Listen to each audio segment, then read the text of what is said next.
પણ તમારી માં ચમ કૃપા નહીં કરતી, તમારી માં ચમ બોલતી નહીં, તમારી માં તમારી પર એમ ચમ નજર રાખતી નહીં. કોડા ખાલી આટલો ખાલી તમને પ્રશ્ન ઉઠે ને તો એક વાર તમારી માની આગળ બેસી જજો.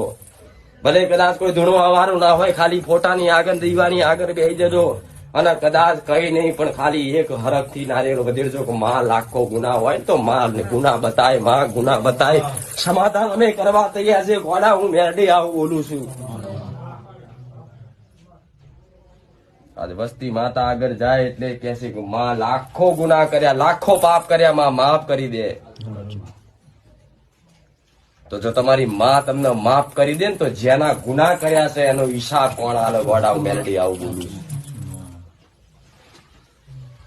પણ માને પ્રાર્થના કરાય તો એવી કરાય, લાખો કદાચ ખોટા કર્મ કર્યા અને પાપ કર્યા હોય, પટેલ પ્રાર્થના થાય તો એવી થાય કે માં લાખો ગુના કર્યા, માં માફ ના કર ભલે, પણ માં ગુના કર્યા ને એનું સમાધાન બતાય, એનો ન્યાય બતાય. માં કદાચ કોકનું લીધું હોય ને તો બતાય, મારા વડવાએ લીધું, માં અમે લીધું હોય, કોકનો નેહાકો લીધો હોય, માં કોકનું હકનું લીધું હોય. કદાચ આવું તમારી માના અંતર આત્માથી પ્રાર્થના કરજો ને ગોડા.